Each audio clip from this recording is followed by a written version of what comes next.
Guys, Crunchyroll may have just finally gotten their excuse to start using AI for translations. The Japanese government has pretty much gave them the green light. They said basically, do it.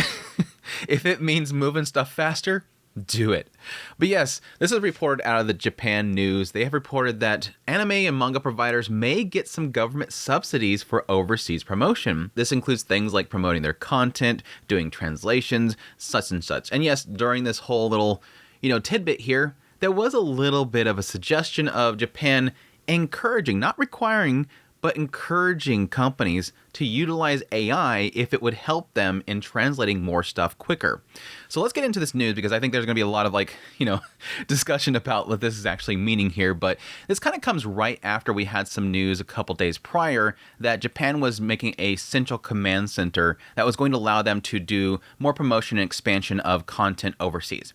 Like we talked about before, the Japanese government does acknowledge the fact that anime and video games and different other mediums like novels and mangas, those things are really booming overseas. Like all the other markets that they have in Japan aren't doing very well, but this one thing is like consistently doing better and better. And so they know in order to help their economy, they need to kind of promote this stuff. They need to sort of make a central command center to, facilitate pushing this stuff forward. But yes, after this whole discussion about there being this command center, we get this news coming out of the Japan news, which is again about this idea of providing subsidies for different companies, including Crunchyroll. But let's get into it right now. To help expand the overseas market of anime, manga, and other forms of entertainment, the government is considering providing a total of $11.5 billion in subsidies to 15 companies with an aim of tripling overseas sales to $20 trillion by 2033. It has been learned. The 15 companies eligible for the financial support are expected to include publisher Shueisha, Inc. and Crunchyroll LLC, a video streaming company under Sony Group Corporation. They envision subsidy. I like the fact that in this article, they have to specify what Crunchyroll is, because again, in Japan, Crunchyroll doesn't serve anybody in Japan because, again, they don't have the licenses for anything there. They can't provide it there. They don't want to compete with all these Japanese companies like Abima and stuff like that. So they're like, oh yeah, by the way, this is what Crunchyroll is. Shueisha, they don't have to explain. Everybody in Japan knows who Shueisha is. A video streaming company under Sony Group Corporation. The envisioned subsidies are meant to help the companies translate works into foreign languages and hold events outside Japan, according to sources. Now, this is the important thing I want to point out here. There's several reasons why they're giving these subsidies to different groups, including Crunchyroll. And the main thing here that I want to really note is that there's a lot of aspects to this, including, yes, translations, but also other things like holding events and doing promotions for them.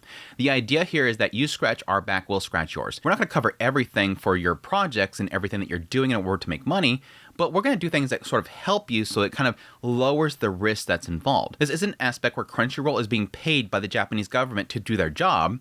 It's more of a fact that they're helping with the risk involved in order to spread more content. Crunchyroll doesn't want to license and cover everything for all regions and different languages, but Japan is going to help them facilitate that because Japan themselves, they don't have a Crunchyroll platform, so they're going to have Crunchyroll do it for them. They don't have a Shueisha, a Shonen Jump platform, so they're going to have Shueisha do it for them. That's how this whole subsidy works. The government also aims to use subsidies to boost the combined number of subscribers to the recipient services to 300 million from the current 100 million, the sources add. That is quite an ask.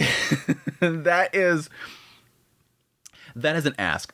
That is an ask. That is an absolute ask. I'm not sure exactly where Shueisha is really sitting for globally, but damn, that is a big ask. 'Cause I think Crunchyroll themselves, I think here recently has hit 20. They're nowhere near that. Again, I'm assuming this is talking about all 15 companies here. That of these 15 companies, they have like a combined subscription of like 100 million, and they're willing to boost that up.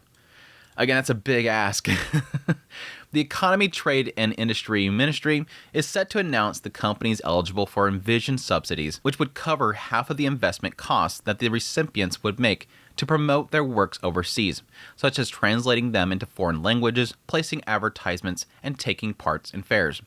Again, there's a lot of aspects to this, and again, it's a lot to do with the idea of asking these individuals in their respective locations to do the advertising and the promotion for them. They want to expand and push out to people, into the public, the idea of anime and manga.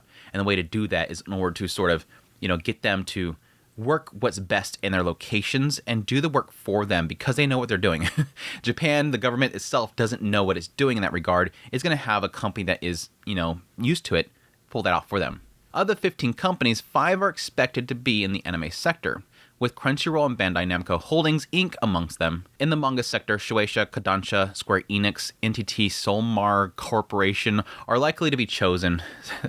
Again, they're speculating there. That's not really 100%.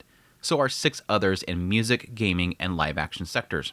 Crunchyroll operates a streaming service specializing in anime for the overseas market. It has 21 million... I was about on the nose right there. It's one that's very difficult for me to forget because I often have to talk to people about it. This membership has quadrupled since Sony Group acquired the company in August 2021. And it's so funny because it's not because Sony bought them. It's because Demon Slayer, COVID, all that stuff. The envisioned subsidies are aimed to help Crunchyroll acquire more subscribers. Again, this is a we scratch your back, you scratch ours. Their hope here is that they want to bolster Crunchyroll. They want Crunchyroll to grow because what does that mean? That means more money coming back into the anime industry. As again, this is why I keep talking about over and over again, as much as people dislike Crunchyroll, they don't like Crunchyroll as a service. They don't like the people that work there. They don't like the translators. They don't like the localizations. They don't like this or that. They don't like the app. Whatever reasons they don't like Crunchyroll. The Japanese government and the producers in Japan, they love Crunchyroll. Why? Because Crunchyroll keeps bringing them money. They keep getting money to make more stuff because Crunchyroll is giving them money for licenses. So you can hate them all you want, but Crunchyroll is literally fueling the anime industry, and it's helped the anime industry grow as massive as it is right now. And the Japanese government knows that. That's why they want to scratch Crunchyroll's back. If they can get Crunchyroll to grow even more, again, get that 300 million along with these other 15 companies, get to that 300 million mark, that means much more money is coming back in the industry itself, which is technically, yes, counter to what I've talked about before, where I felt like there was going to be this bubble at some point. Maybe this might possibly be a confirmation of my bubble concept here, though. The idea that Crunchyroll themselves eventually will stop buying all these licenses because they're winning. They bought the competition. So, Funimation bought Crunchyroll. The competition has been bought into Sony itself. There is no other competition anymore. Yes, Netflix now, thankfully, is growing more and more in the anime. They're pushing more content out, and thankfully, hopefully, they'll now be competing quite a bit here. But Crunchyroll itself has gotten so massive for a majority of anime. You're talking like 90% of what is actually licensed in the end of the day, probably more than that in some seasons. They're buying up all the licenses. At some point, some companies were coming out, I think it was Kodansha or was it Katakawa? I think it was Katakawa. They came out and they said, they're not paying us as much anymore. We're getting to a point now where they're not paying us as much anymore. I knew this was going to happen. Eventually, Crunchyroll would have cornered the market so well in anime that nobody else will be able to buy the licenses, and then Crunchyroll can start dialing it back. They don't want to buy all 90 shows a season. They don't want to buy this many shows. It's cutting into their bottom end. 21 million subscribers a month. Do the math. When it comes to like how much they pay per week for all the episodes that air in a week of anime, every single week, they're basically paying it right back in the licenses. So if they can dial back as much as they can with the actual, what they're licensing, that'll help them gain more money. Company wants to make money in the end of the day. And this might be them seeing that and them saying, no, keep buying licenses. No, keep fueling the economy. Keep fueling our anime economy right now because we need this. But additionally, this also could be more in the idea of them trying to push Crunchyroll to get elsewhere. Not just in English, the United States and stuff like that, get into other regions, different, regions that they're not quite in yet, which they're pretty much in a lot of regions, but they want them to be global, like Netflix. They want them to be absolutely global. So, in the manga sector, the subsidy program will focus on Shueisha's Shonen Jump app. Yeah, I was kind of assuming that. With a portfolio of globally popular series such as One Piece and Demon Slayer, the app is seen as having a significant potential for expanding memberships. 100%. 100%. I personally have never really dealt with Shonen Jump. I'm not sure what would be the hang-up for a lot of people. I guess, again, it's similar to most cases. It's easier just to pirate. I'm not sure if anybody has a particular problem with Shonen Jump app itself, but again, these are two massive properties to be making money off of. But again, I think there is a sad reality here of expecting too much from series like Demon Slayer that are now concluding, or has been concluded. Japanese anime, manga, and other forms of entertainment have become a major source of foreign currency earnings, with the overseas sales having reached 6.1 trillion in 2024, surpassing the annual volume of semiconductor exports, which, yes, we've talked about this previously before. Again, they're realizing that this is a booming economy and everything else is sort of failing them. Amid fiercer competition among streaming service providers, the subsidy program aims to help expand Japan's content industry by encouraging domestic operators to take the lead in streaming anime and manga works. I missed this when I glossed over this before this video. Encouraging domestic operators to take the lead in streaming anime and manga works, in which Japan holds the competitive advantage. This is what I've been talking about over and over again. Maybe I'm misreading this, or maybe this is not really properly being conveyed here, but this is what I've been chiming for them to do for the longest time. They need these production committees to come together in Japan and make themselves a service and network like a Bima or something like that that will be global. They're so focused on letting, Sony, what was Crunchyroll in America, but then it became Sony. They're just letting Sony of Japan handle everything, and they're cornering the market and taking all the money. They need to let other companies handle this. It's all being conglomerated into Sony, which is kind of unfortunate. Why I say that is because, while yes, Sony, its headquarters is in Japan, it is a very global company. If you want to help Japan, you need these other companies to be stepping up and taking some of that money. But again, there's a lot of people that are producing anime. It's not just companies in Japan. And yes, technically they have tried to do this in the past with things like, I think it was Daisuke. I think it was one that was like a bunch of different groups. I think like even Sunrise ? I know that like some Sunrise stuff was on there, but like they tried in the past and they've failed. But you got to lose money sometimes in order to get there. Like you have to take a little bit of hit. You got to spend money to make money. However, losses incurred by domestic companies due to piracy of anime, manga, and other works rose to 5.7 trillion yen in 2025 from 2 trillion in 2022. The losses totaled 10.4 trillion when combined with similar forms of infringement for related merchandise. These are bogus numbers. I mean, even though I don't personally, I like to support these industries. Even I, from somebody that's in the middle, I've downloaded things several times. I'm not going to say that. I'm not going to stand on some high horse. I've downloaded plenty of stuff. Most every single manga that I sample, I always read it online for free. I have lots of money into manga and anime itself, but even I'll download stuff all the time. I'll support the industry, but this is bogus numbers. This is basically them sort of creating a number to create an impact. This idea of a potential sell. And yes, anybody that does sort of acknowledge how piracy itself works knows that potential sales aren't guaranteed sales. Because somebody goes to pirate something, if you block them off from pirating, it doesn't mean they suddenly go pay for it.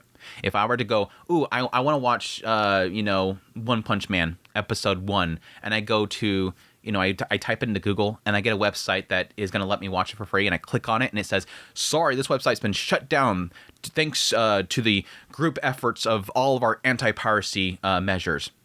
I'm not going to immediately go and buy it on Amazon, Prime or something like that to watch that episode. That's not how that works. And that's how this is sort of being painted here. The loss here is this estimated value of what people view and what potentially that could have been in sales. It's BS numbers. It's good numbers to get initiative like this moving to people that don't understand these numbers, but still, pirate websites have been inflicting further damage to domestic companies, not just because they illicitly offer content for free, but also because they often feature more extensive lineup by including unauthorized translation versions of works whose official translations are not available yet. Again, this is where I'm getting at with the whole thing about the AI. And they're going to get into it here in a minute. This is where, again, I think a lot of people are going to misread this. There is a desire here for translations in different languages that don't normally get done. And they're hoping that they can curb a lot of the piracy by getting that availability there. They say through the envisioned subsidy program, the government aims to encourage the recipients to translate works into foreign languages much faster by utilizing generative artificial intelligence. Increasing the number of official translation versions is expected to curb the damage caused by piracy while also further raising the profile of Japanese entertainment work. Yeah, 100%. Again, the idea here is that there's a lot of regions where they go to look for official translations and they're not available in their language. This is a region that is not being served because these big corporations don't see a value in going there.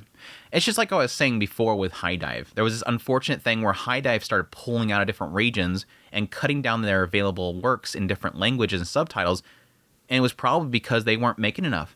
Like the cost of them serving it in that region to servers and putting it up there and getting translations for the stuff, it wasn't selling enough subs, and so they had to dial it back to just the United States in English.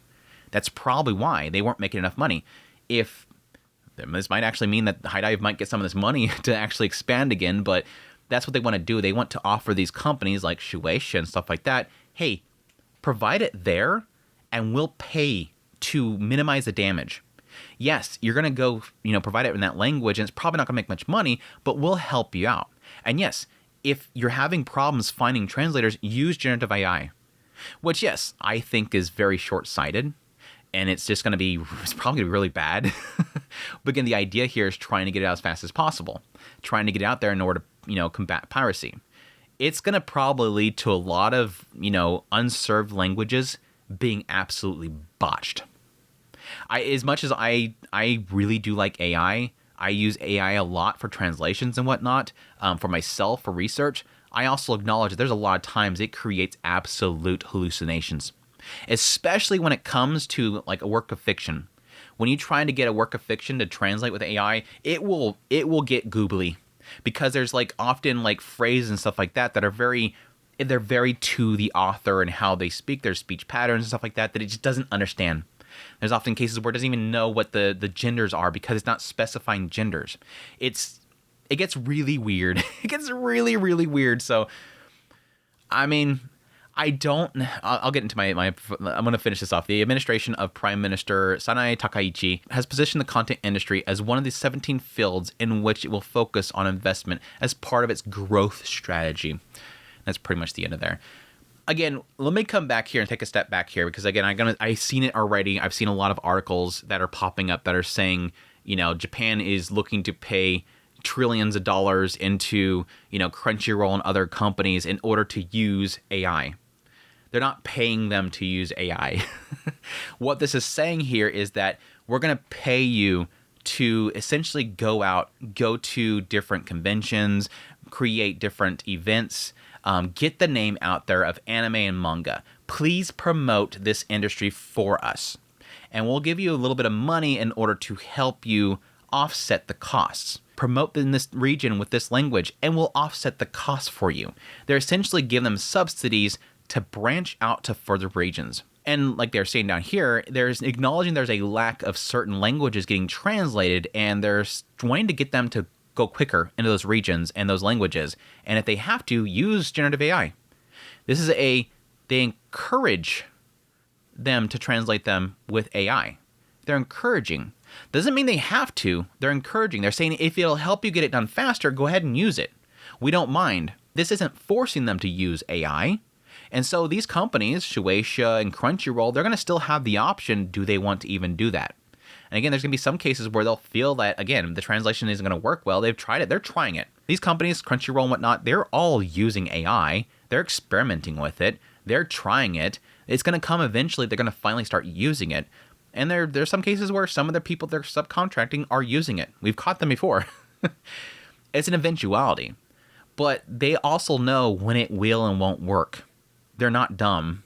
They're dumb in some cases, but not always dumb. They're going to know when it's going to work.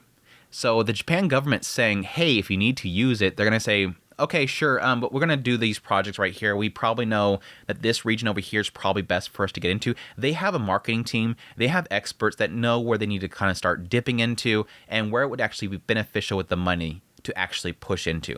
Oh, you're going to give us a subsidy? Well, based on the subsidy you're giving us, the least risk is for us to expand in this region or expand into this language. They know what they need to do and what they would need in order to do that.